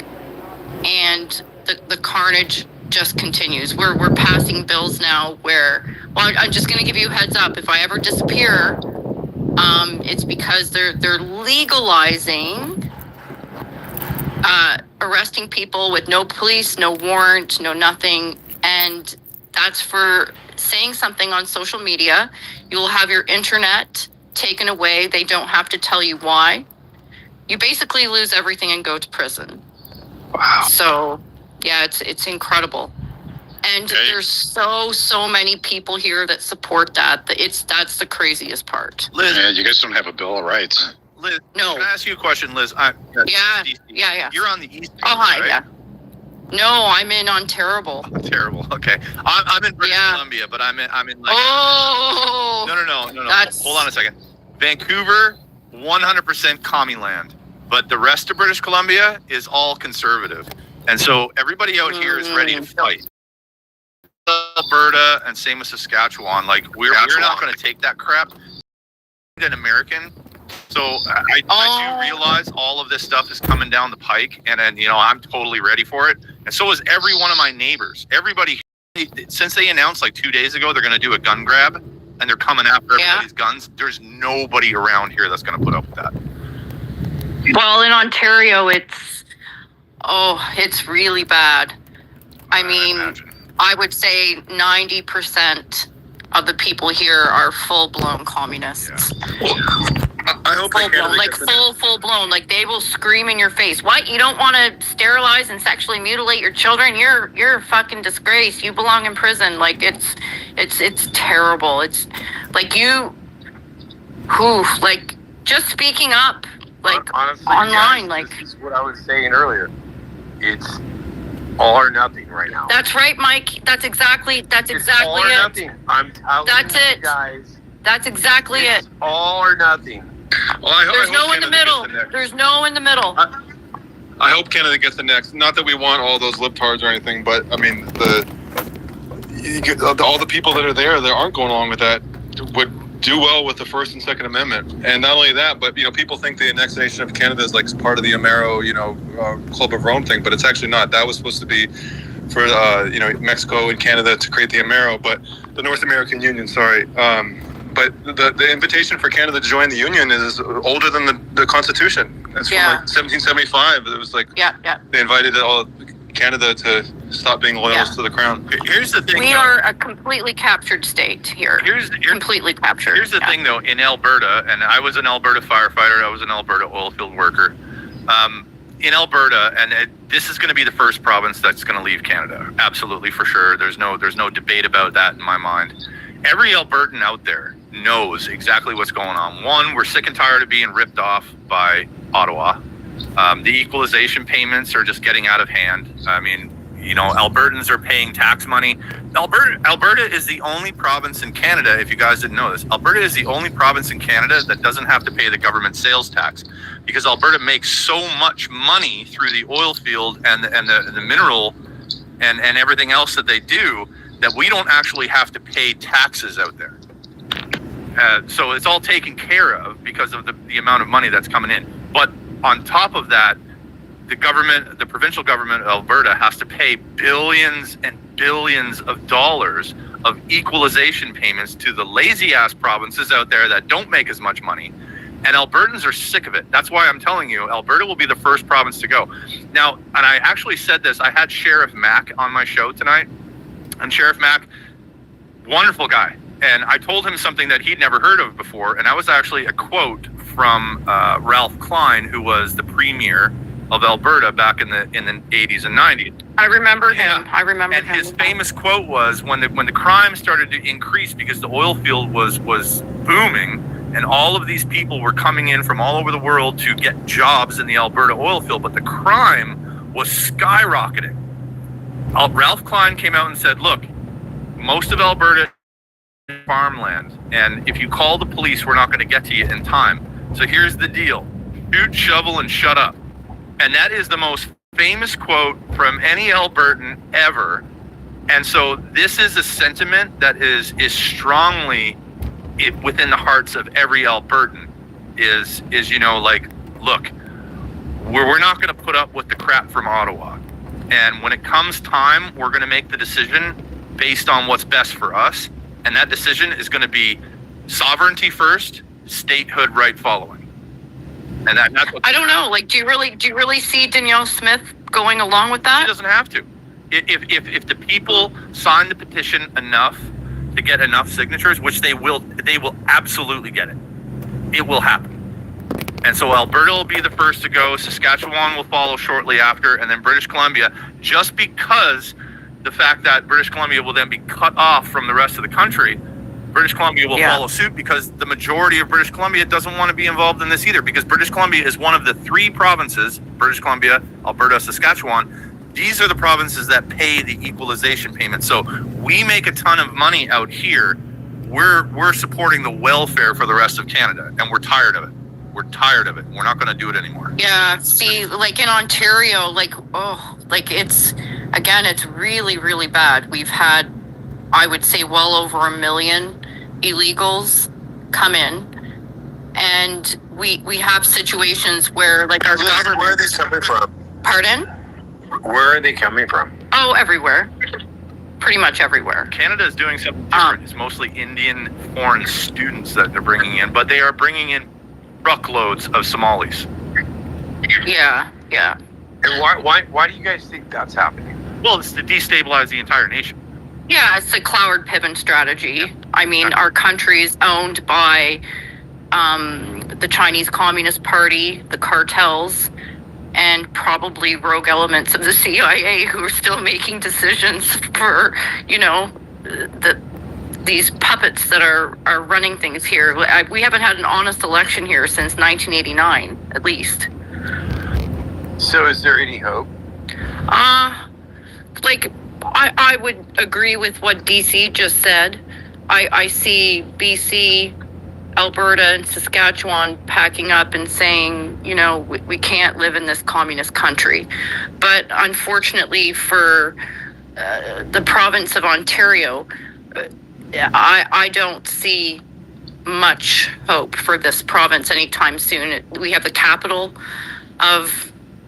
we have Ottawa in our province, and like I said, it's so bad that really the only thing that could truly fix this province would be like a military takeover, to be honest. And I think, this is definitely a worldwide phenomenon. I think, a lot of attention's focused on the U.S., but you can't fix part of it and not fix all of it. Because if you allow, that's why I've always held that this has to be an extinction level event. Yeah. Because left anywhere to lick their wounds, yes, the deep state the cabal will only lick their wounds, create and take out, terrorist attacks in whatever form they can, and plot their retakeover of the world. Right? There's no negotiating. They've already tried to. These people, It's like a basketball play, right? Like, if they do this, then we do that. If they do that, then we do this, right? They think 20 steps ahead. And, look no further than this global Can I interject something? Yeah, of course. I can't tell if I can't hear you guys or you can't hear me. No, we got you. I think it reapplies. It's actually something that I wanted to bring up a while back, but I didn't want to interrupt the conversation.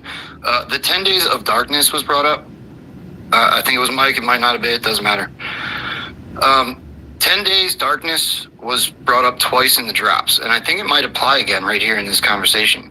One time 10 was spelled out with numbers, 10, and the other time it was spelled out with letters, TEN. Both times there was a period after that word, whether it be the numbers or whether it be the word. And underneath the one that had the numbers, it wasn't even darkness, it was darn Kess.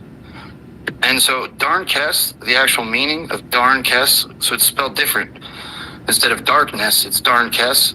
And if you look up the meaning of darn Kess, it refers to the absence or lack of light. It is a state of condition characterized by the absence of visual illumination, resulting in dim, black, or indistinct environment. Darkness can be predictive both in physical spaces where light is absent or in the metaphorical context denoting the lack of understanding or knowledge of clarity. Never actually in the drops does it ever say 10 days of darkness. There's always a period between the 10 days and darkness or 10 days of darn Kess. And I shouldn't even have said of there. It's the word of is never. That's a great point, bro. It's never there. The word of is never That's there. a great point. That's a great point. Yeah. Wait, hold on, you guys. Wait, chill for 1 second. There's some breaking news that could be tied to this. So George News just posted this breaking news.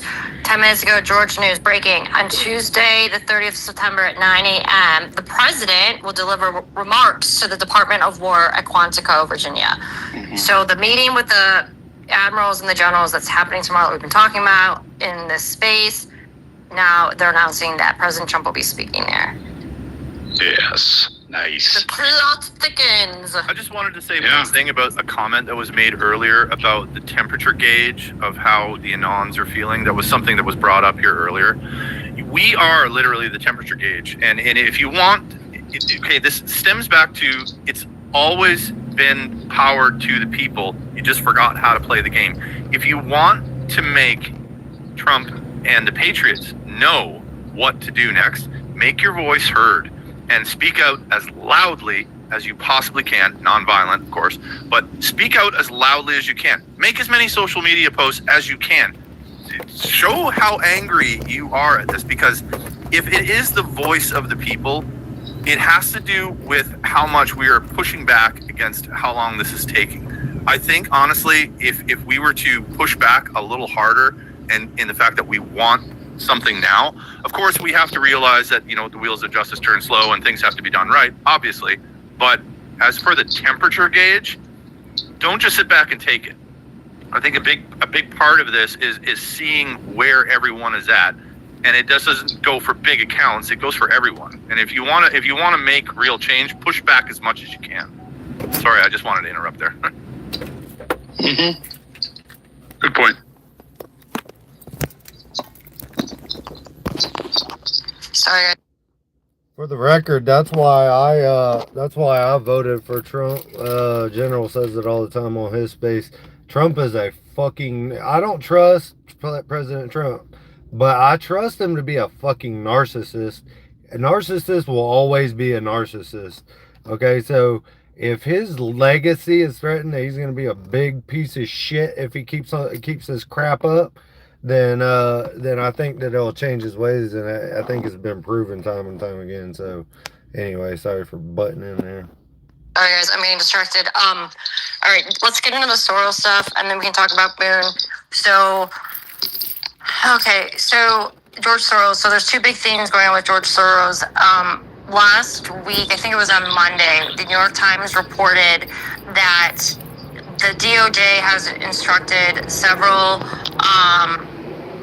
U.S. attorney offices to start preparing an investigation into George Soros' Open Society Foundation. So that was a week ago from today, last Monday, and this was reported in the New York Times, and they said that this memo went out to multiple U.S. attorney offices, and it came from, hold on, I'm looking at my notes here. I have all these notes. Where did it come from? Where prosecutors? It came from Deputy Attorney General Todd Blanche's office. Okay, Yep. So that happened last Monday. So here I'm like connecting the dots here again. So that happened last Monday, and then before that happened, on September 17th, as we all know, President Trump formally labeled Antifa a major terrorist organization, and we all know that George Soros funds many of these leftist militant groups, including Antifa. That's even been reported by the mainstream media. And again, in the America's Future newsletter, I wrote about this also.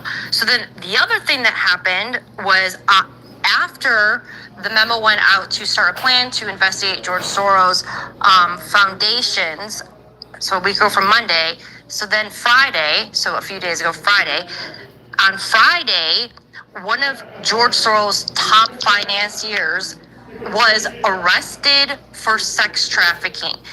This guy, his name is Howard Rubin, and he had been allegedly, I guess we have to say allegedly because he hasn't been found guilty yet, but he was allegedly sex trafficking women, including Playboy models, at his penthouse that was turned into a sex dungeon. And he wasn't just sex trafficking these women, he was like electrocuting them, torturing them, like just doing the most horrific things you could imagine on these women.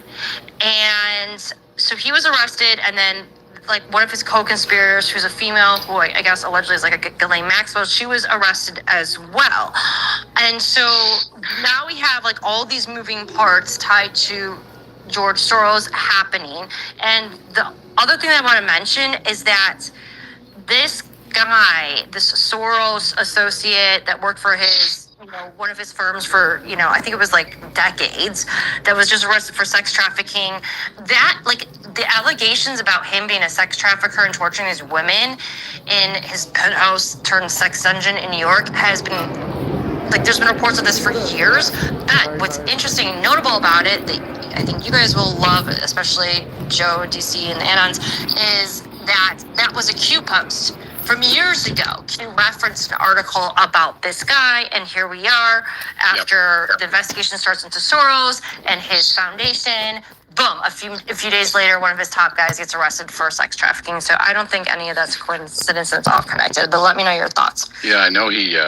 I think he's a prime candidate to roll. Timing wise, it's really interesting because that memo also mentioned that Tides and his other organizations involved in material support of terrorism, arson, wire fraud, and racketeering tied into RICO, right? So you have these different entities, be it Antifa or Tides Foundation, et cetera, ties into Soros. I mean that's kind of that underlining foundation that connects all the tissue, right? And so that's why I think it's definitely the timing wise, it's important. Yeah. Oops. Yeah. So all these things, it's just all these things are culminating at the same time.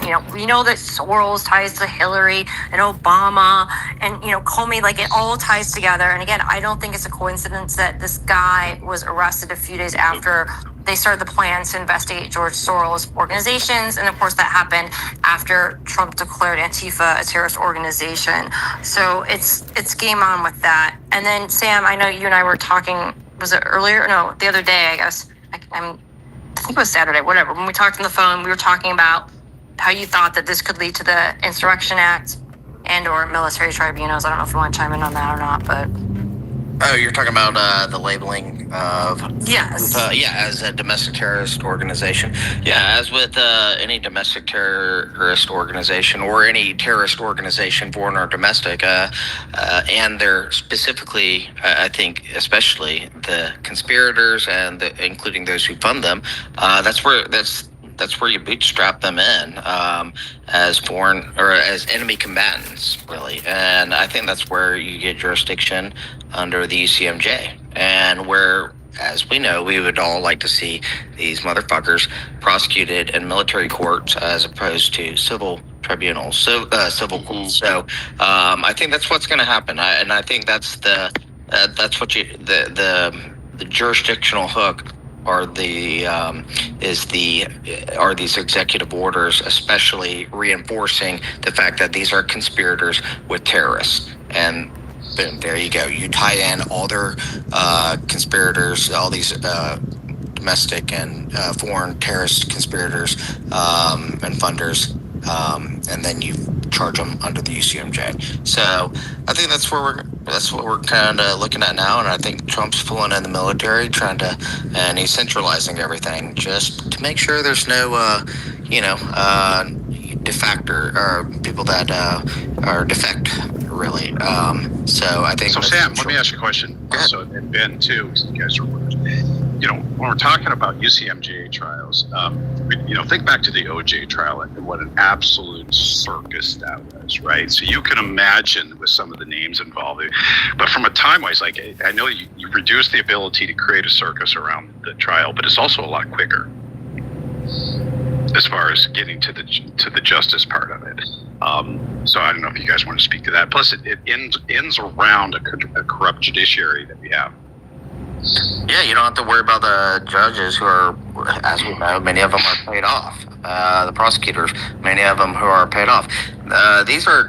And all of this falls in line with our constitutional protections, because when you have a corrupt judiciary, corruption within the executive branch, because as we know, there are still corrupt plants in the executive branch, and corrupt members of the, representative congressional branch, there is that military that balances it all out.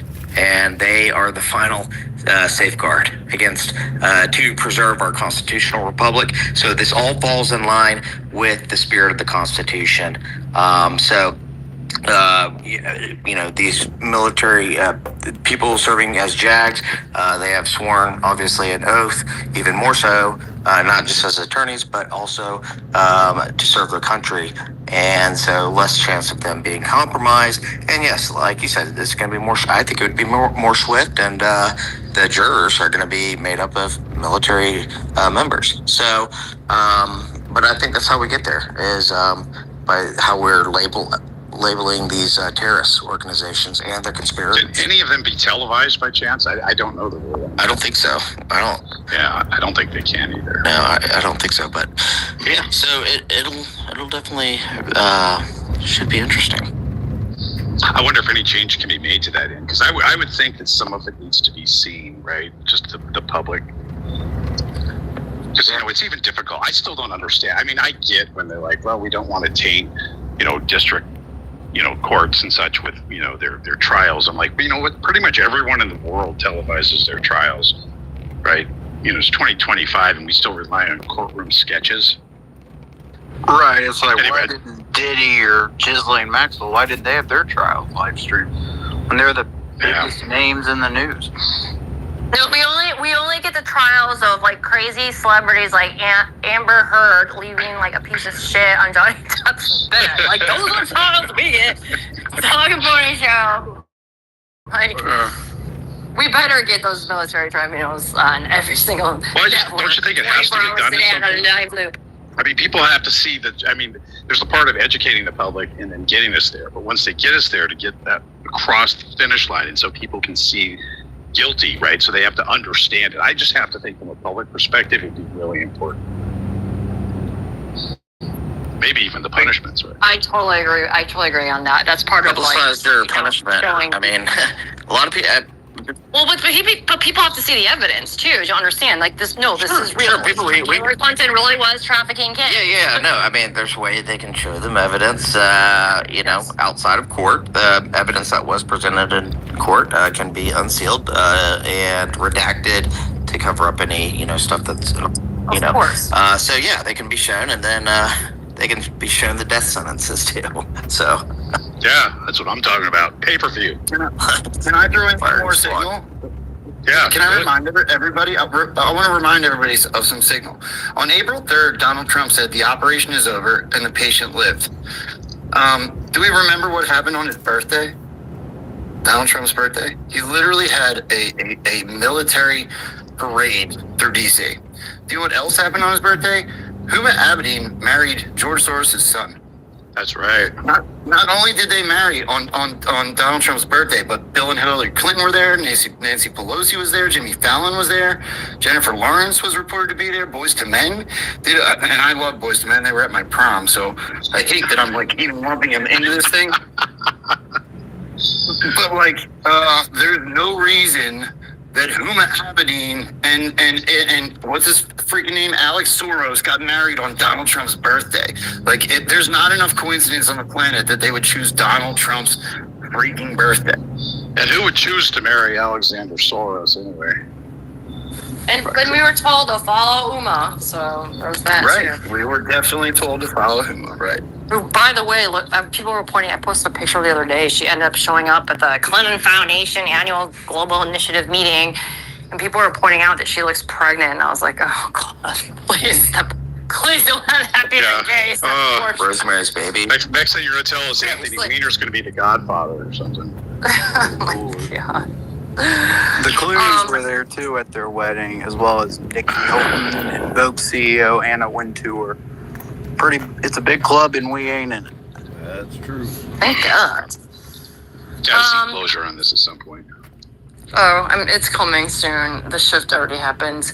So, unless you guys have any more things you want to say about Soros, I think we can move on to talking about Boone. I want Mike Smith and Ben specifically to talk about him because they knew him very well, and obviously Boone was into the light. So, Mike, do you want to start? Mike, are you there? Yeah. Mike. Yes, I'm here. Mike. And I'm totally here. Guys, I'm just gonna say this. Boone was an incredible man. Boone, I learned a lot from Boone. And I took it, I try to be tough. I try to act like, things don't bother me. But Boone, being a teammate, being the patriot, being what he stood for, being the man of God, and being the man to his family that he was. Watching the soldiers that I saw honor Boone, you know, have the respect for Boone that I saw, it broke me, man. And I have been having the last 3 days. It's been really hard. I mean, I'm not gonna lie. You know, I mean, we do this stuff and we go out, we, you know, say we're digital warriors and we're doing all this stuff. But when one of your brothers goes away, it's hard.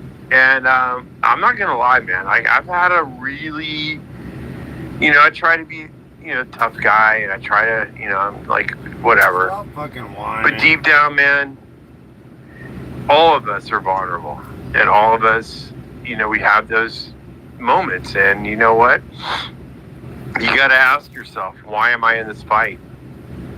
And Boone was in this fight to help every single person he ever met. Like, I've never met a guy who gave all. Like, Boone was that guy. I was lucky to meet Boone. I was lucky to have Boone in my movies. And I am going to tell you, when I re-release Into the Light coming up, because I've done it in a bunch of different languages, I'm honoring Boone with this movie. Like, if it wasn't for Boone, this movie would not be the movie it was. And I don't want to make this about the movie. I wanted to make this about Boone. Because Boone was a hero. And Boone loved everyone. And he loved what he did. And he was a war fighter. He was a soldier. And he was a great man. And he has, and above all that, he was a great father. And a great husband. And that's a hard thing to be in this day and age. So I just want to honor Boone.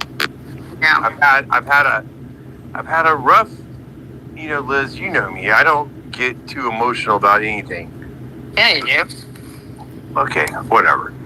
But I'm just kidding. But Boone really touched.